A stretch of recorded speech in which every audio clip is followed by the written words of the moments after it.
बिस्मिल्लाहिर्रहमानिर्रहीम। अस्सलाम वालेकुम। मुझे बड़ी उम्मीद है आप सब खैरियत से होंगे। आज फिर एक सच्चे वाक़ये के साथ आपकी खिदमत में हाजिर हूँ, मगर उससे पहले कमज़ोर दिल वालों के लिए मेरी माजरत, वो इस वीडियो को स्किप कर दें। ये वाक़या बड़ा अजीब मगर सच्चा वाक़या है।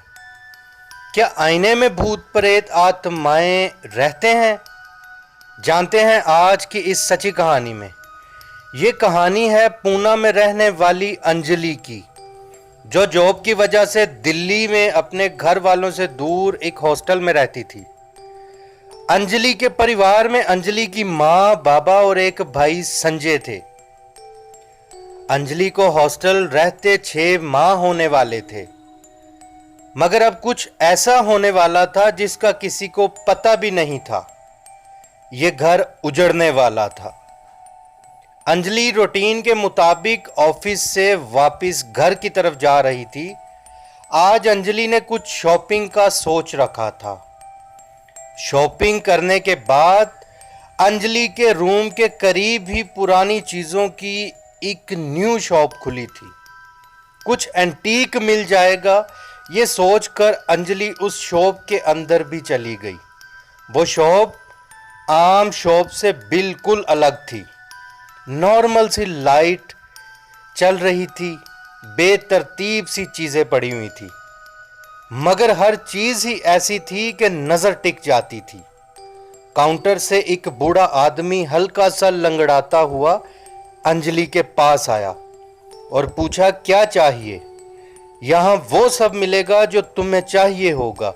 यहाँ खुशियाँ भी मिलेंगी और दुख भी मिलेंगे। उस बूढ़े की ये बात अंजलि को थोड़ी अजीब लगी।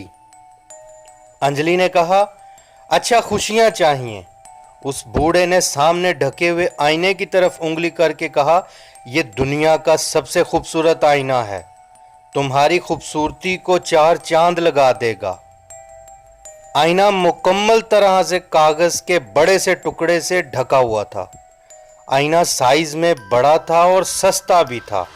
अंजलि ने उसे खरीद लिया, मगर उससे भी ज्यादा हैरत अंजलि को ये हुई कि उस बूढ़े आदमी ने अंजलि से पैसे नहीं लिए और कहा, जो भी पहली बार आएगा उसे एक चीज फ्री दूंगा। अंजलि बहुत खुश थी। वो बूढ़ा आदमी लंगड़ाते हुए वापस काउंटर पे जाकर बैठ गया। अंजलि वहां से आईना लेकर वापस अपने रूम में आ गई। आज सुबह से मामा बाबा से बात नहीं हुई थी। वो मन ही मन में सोच रही थी, ये आईना लगाकर फ्रेश होकर कॉल करती हूँ। ये सोचते हुए अंजलि ने वो बड़ा सा कागज का टुकड़ा आईने से हटा दिया। वो जैसे ही हटाया, अंजलि की जैसे दुनिया ही बदल गई। वो खुद को आईने में इतनी हसीन नजर आई कि वो मुसलसल आईना देखती जा रही थी। वक्त का पता ही नहीं चला। शाम से रात हो गई।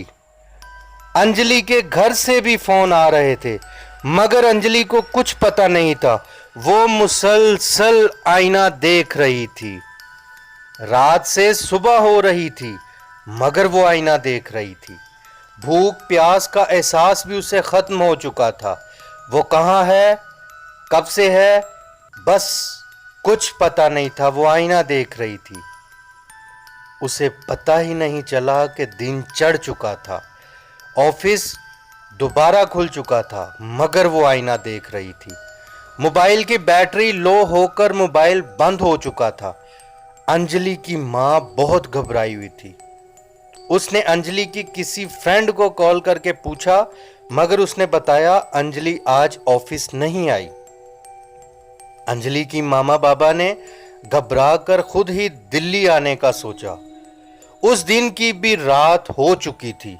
अंजलि भूख से मरने वाली थी, मगर उसे ख्याल नहीं था।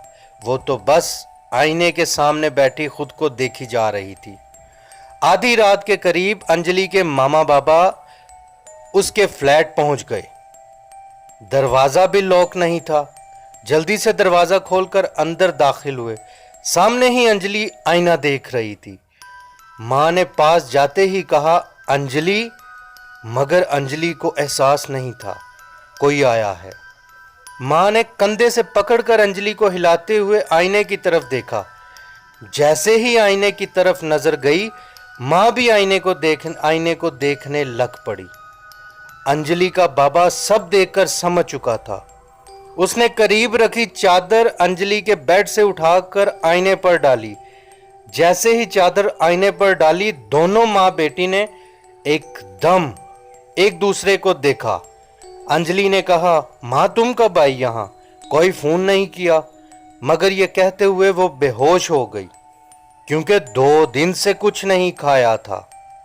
अंजलि के बाबा ने जल्दी से अंजलि को उठाया और करीब ही हॉस्पिटल ले गए। थोड़ी सी ट्रीटमेंट के बाद अंजलि ठीक हो गई। जब वो नॉर्मल हुई, उसे आईने के बारे में पूछा गया। वो बहुत परेशान हुई। उसे यकीन नहीं हो रहा था ये आईने की वजह से सब कुछ ऐसे हुआ। उसके साथ अंजलि इतनी खौफजदा हुई, अपनी जॉब भी छोड़कर मामा बाबा के साथ वापस चली गई। वो आईना तोड़कर नदी में फेंक दिया गया। आप कमेंट करके बताइएगा, उस आईने में ऐसा क्या था जिसने अंजलि की जिंदगी तक लेने की कोशिश की। जरा सी देर और होती, अंजलि की जान जा सकती थी। अपना बहुत सारा ख्याल रखिए। लाइक सब्सक्राइब करना मत भूलिए। मिलते हैं ऐसे ही अद्भुत वाकये के साथ अगली वीडियो में। तब तक के लिए मुझे इजाजत दीजिए। अल्लाह हाफिज।